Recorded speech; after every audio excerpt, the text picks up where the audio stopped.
Hola, hola, buenas tardes. Bienvenidos a este segundo video del segundo módulo de la vida de Jesucristo. Hoy estaremos abarcando la armonía de los evangelios de A.T. Robertson. Espero ¿verdad?, que puedan y podamos disfrutar un poquito del tema. He dividido, para quienes están atentos a los videos, los temas en tres partes o de tres formas. La primera, histórica y aunque poética, y también de manera narrativa, la parte de la vida del Señor Jesucristo. En la segunda parte he dividido en líneas cada uno de los eventos, y yendo hacia los versículos que les sugiero y les invito a leer. Creo que para este estudio y en el resumen que he preparado, más allá de la lectura que han tenido ya y que debieron haber tenido ya de cada uno de los materiales ahí en la plataforma, en los recursos, vamos a poder comprender de una mejor forma y navegando a través de la Biblia para un estudio personal, pero también para compartir la relevancia y para este segundo tema que tiene para el Señor el ser el Mesías, y también para todos los que le rodean. 23 líneas, ¿verdad?, acerca del tema, en las que, bueno, voy a compartir el primer texto o la primera lectura con el tema, que se los mando por ahí a un lado, y ustedes pueden leer el completo de todo esto. En el primer módulo hemos hablado de algunas particularidades de cada uno, en el primer video de este segundo módulo, perdón, de cada uno de los temas, pero tal vez haya alguno por ahí que podamos también nosotros ampliar un poquito. Entonces, para el estudio de la armonía de los evangelios, quiero invitarlos también a estudiar la nota de pie en la página número 26 sobre la relevancia de ser el Mesías. Entonces, número 1, Marcos 1 del 9 al 11, al igual que Mateo 3 y Lucas 3, narran el bautismo del Señor Jesús. De una u otra forma nosotros podemos encontrar en él doctrina y enseñanza, y voy a agarrar un poquito de este tema para compartir con ustedes y para invitarles a la meditación crítica del asunto. ¿Cómo bautizamos los bautistas? ¿Cómo bautizamos los bautistas? Los bautistas nos hemos identificado, y algunos otros grupos conservadores y bíblicos, por el bautismo de inmersión. Y utilizamos este pasaje, el pasaje de Felipe en el libro de los Hechos, y el pasaje de Pablo también ahí en el libro de los Hechos con el carcelero. Y siendo celosos del bautismo, hablamos de algunas cosas, bueno, de 5 puntos que no los voy a tocar ahorita porque son parte de otro estudio, pero quiero hablar sobre uno de ellos, el bautismo por inmersión y la forma. Un lugar donde hay muchas aguas. Bautizar significa sumergir, y una cosa bien importante que he compartido con algunos otros y quiero hacerlo con ustedes, entrando ambos al agua. Hoy estoy viendo yo un retroceso en el celo por el bautismo bíblico. No porque sea en una pila o en un río o en el mar o en un lago o en un charco o en un bautisterio, sino porque hoy en día por el celo bautismal, no por el celo de la ganancia de las almas por Cristo o para Cristo, sino en el celo de bautizar, se están usando botes, tambos de esos redondos de 200 litros, se están usando hieleras, algunas hieleras donde se enfría cualquier tipo de bebida, se están usando, bueno, diferentes cosas. Alguna vez vi por ahí también que se estaba usando una tina de baño en un hotel. Pero yo lo que veo allí, ¿verdad?, es a un hombre o una mujer con las rodillas o los pies fuera del agua, solamente mostrando su cara o su cabeza. Al que lo bautiza, bueno, primero lo vi y es historia nada más, ¿no? La primera vez que lo vi fue al pastor con un traje de buzo, después con un traje especial para no mojarse, y luego ahora lo veo afuera de las aguas. solamente a veces hasta con guantes para no mojarse las manos, deteniendo la cabeza del candidato al bautismo y poniendo la otra mano sobre su cara, sobre su rostro, su cabeza y haciendo este movimiento. Sígueme. Y es el bautismo. No va a faltar mucho tiempo para que muchos grupos que antes eran conservadores estén bautizando, ¿verdad?, con un chorro de agua en la cabeza o con un aspersor, solamente rociando, ¿verdad?, el líquido sobre el candidato. Sé crítico, lee por favor sobre el bautismo y llena tu vida del pensamiento bíblico sobre el bautismo del Señor Jesús y el bautismo bíblico. Marcos 1:12 y hasta el verso 13, como Mateo 4 del 1 al 11 y Lucas 4 del 1 al 13, narran las tentaciones en el desierto del Señor. Juan 1:19 al 34, el testimonio de Juan el Bautista sobre el Señor Jesucristo. No en sí y completamente, ¿verdad?, la presentación de Jesús, sino dos temas importantes, ¿verdad? Aceptando que Él no es el Mesías y que Él no es, ¿verdad?, el profeta, no refiriéndome yo a que Juan no sea profeta, sino que no es al profeta que espera el pueblo, al Señor Jesús. Juan 1:35 al 51, y te vas a dar cuenta, como en el módulo anterior hablábamos, en esta primera parte es el libro de Juan y Juan quien narra la mayoría de estos eventos. Juan 1:35 al 51, los primeros discípulos. Juan 2 del 1 al 11, el primer milagro, hablamos de él, el agua convertida en vino en Caná de Galilea. Juan 2:12, Jesucristo dirigiéndose a Capernaum. Juan 2 del 13 al 22, ya es en el primer viaje que el Señor Jesucristo realiza al templo en el tiempo de su ministerio. Cuando entra por primera vez, lo hizo 2 veces el Señor, 2 veces entró en el templo y echó fuera a los cambistas, a los vendedores de animales. Mira que la Biblia mandaba a los ofrendantes que venían de lejos, que podían traer también su ofrenda en dinero. Esto nos lo dice la Biblia en el Antiguo Testamento. Si eres investigador, investígalo. Los sacerdotes hallaron una buena forma de hacer negocio y dejando fuera el lugar para los gentiles convertidos, lo usaron para mercado. El mercado desde luego lo manejaban los sacerdotes, tenían trabajadores allí que tomaban animales no indicados para los sacrificios, los vendían después de haber cambiado de manera también arbitraria, de manera de robo a los que traían monedas extranjeras, cambiándolas primero por pocas monedas de la nación y luego después regresando los animales que habían sido vendidos para el sacrificio a los mismos corrales. Era un asunto, ¿verdad?, de corrupción completa dentro del templo de Jerusalén, la primera purificación del templo. En Juan 2, 23 al 3, 21, encontramos al Señor Jesucristo en acción y su interacción con Nicodemo. En Juan 3, del 22 hasta el 36, encontramos a Juan otra vez siendo cuestionado, pero dando él respuesta acerca de su lealtad al Cristo. Tenemos entonces ya otra vez con los sinópticos y con Juan el regreso de Jesús a Galilea en Juan 4 del 1 al 4, Lucas 3, 19 al 20 y 4:4, Marcos 1:14 y Mateo 4:12. El tiempo en Galilea otra vez viene, si no es por 2 o 3 citas sinópticas, siendo narrado solamente por el apóstol Juan, como por ejemplo en Juan 4 del 5 al 42, toda la interacción que hay de Jesús primero con sus discípulos, luego con la mujer samaritana y luego con todos los que no solamente oyeron a la samaritana, sino también al maestro mismo, que hizo que ellos se convirtieran en creyentes y también en seguidores de Cristo.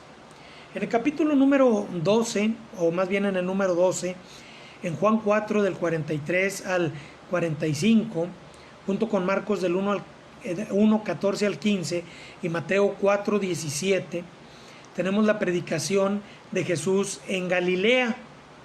En el número 13, y siguiendo con la lectura de Juan, desde el 46 al 54 del capítulo 4, Jesús sanando al hijo de un noble. Y empezamos a ver nosotros los rastros de la fe de aquellos que interactuaban con Jesús, solamente pidiéndole que dijera las palabras, solamente pidiéndole que concediera el milagro, y por medio de la fe ellos estaban completamente seguros de que el milagro, que la obra, se habría de manifestar. Después encontramos nosotros una parte bien interesante de la narrativa de la vida de Jesús, de la vida completa del Señor Jesús y de su ministerio, cuando en Lucas 4 del 16 al 31 vemos nosotros, permíteme un segundo, nada más voy a abrir la Biblia. A veces digo yo, ¿verdad? Discúlpenme que vaya a usar la palabra de Dios, pero en Lucas 4, déjame ver si es allí, decía un pastor: entró en una sinagoga conforme a su costumbre y se levantó a leer. Y se le dio el libro del profeta Isaías, del capítulo 61, verso 1 y 2. El Espíritu del Señor está sobre mí, por cuanto me ha ungido para dar buenas nuevas a los pobres. Me ha enviado a sanar a los quebrantados de corazón, a pregonar libertad a los cautivos y vista a los ciegos, a poner en libertad a los oprimidos, a predicar el año agradable del Señor. Y hasta ahí el Señor Jesucristo da lectura a esta parte del libro de Isaías, del capítulo 61, que es la parte que corresponde a la obra ministerial del Señor Jesucristo en su venida a este mundo y por primera vez. En el versículo, en Isaías, usted puede, igual si es el lector investigador, encontrar la segunda parte del mensaje de la venida de Jesús al mundo, que es la parte del juicio que vendrá después de que la iglesia vaya con Cristo al cielo y se manifieste el inicuo, vengan los años de la tribulación y todos los juicios sobre este mundo. Jesús se pone de pie, lee el rollo de Isaías y empieza el rechazo, ¿verdad? Y entonces Jesucristo, en Mateo 4, del 13 al 16, en el punto número 15 de nuestra armonía, nosotros encontramos que Jesús va a Capernaum. En Marcos, junto con Mateo y Lucas, encontramos nosotros al Señor Jesucristo llamando a Simón, Andrés, a Juan y a Jacobo a dejar las redes para convertirlos en pescadores de hombres. En el punto número 17, Marcos 1, 21 al 28 y Lucas 4, 31 al 37, encontramos nosotros que Jesús sana a un endemoniado en la sinagoga en sábado.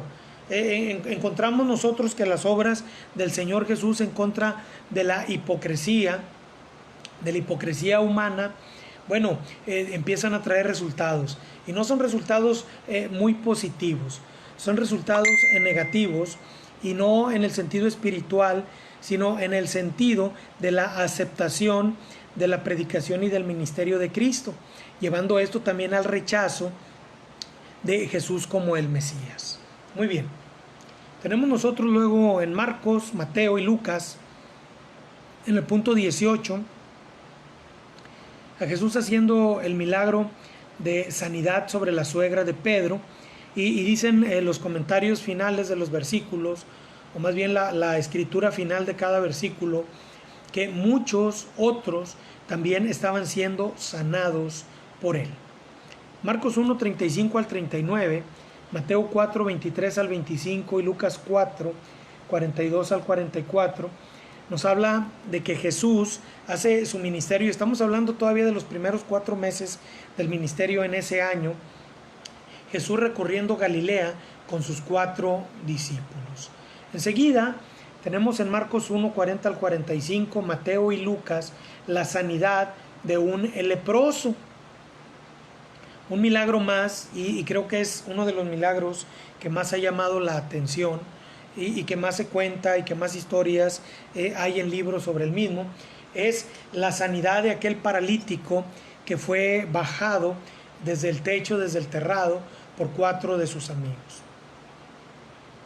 Rompieron todo paradigma, saltaron todo obstáculo, trabajaron, descendieron a aquel hombre, y el Señor Jesucristo le da sanidad primeramente de espíritu, llámese salvación, salvación del alma. Y después entrega a este hombre también la sanidad del cuerpo. Quiero hacer mención un poquito de este tema, ya que muchas veces y en nuestros días se está predicando más la sanidad física que la sanidad del alma. Y he conocido muchas personas que dan testimonio, cierto o falso, ya será el testimonio de ellos el que hable y su vida, que han recibido sanidad de manera maravillosa. Sin embargo, cuando vamos, ¿verdad?, a revisar su alma, cuando vamos a indagar acerca de su salvación, están muy lejos de haberla alcanzado, de haberla recibido. Están muy lejos de declararse sanos espiritualmente. Y entonces tenemos que explicar que la sanidad física solamente dura un poco de tiempo. Debemos de entenderlo y aceptarlo. Alguien puede ser sanado milagrosamente, yo lo creo, y lo creo de todo corazón, de un cáncer, de una enfermedad terminal o de un accidente fatal, pero va a enfermar otra vez y va a morir. Su cuerpo se va a desgastar y tal vez va a llegar a la vejez, pero va a llegar el momento en que el pecado cometido a lo largo de la vida va a cobrar factura, porque la paga del pecado es la muerte, y en nuestro cuerpo se manifiesta, así como en el alma de aquellos que no reciben a Jesús como su Salvador. Sus almas, sus espíritus morirán eternamente, al igual que sus cuerpos. Sin embargo, nosotros, en los que hemos alcanzado primero la sanidad y el perdón de pecados espiritual de Cristo, ¿sí? Tal vez si Cristo no viene antes, vamos a morir físicamente, pero nuestro cuerpo va a resucitar y nuestra alma vivirá eternamente. El punto 22, en Marcos 2, 13 al 17, Mateo 9, 9 al 13 y Lucas 5, 27 al 32, encontramos a Jesús llamando a Leví, a Mateo. Levántate y sígueme, y Leví se levanta y sigue al Señor. Una hermosa manifestación e invitación a todos los que de alguna manera hemos sido invitados por el Señor a dejar lo que estamos haciendo y seguirle a Él. Nunca más Leví cobró impuestos, nunca más trabajó para el gobierno, se levantó, siguió a Jesús, fue con Él hasta el final y nos escribe, ¿verdad?, este interesante y espiritual evangelio, donde también narra su propio testimonio.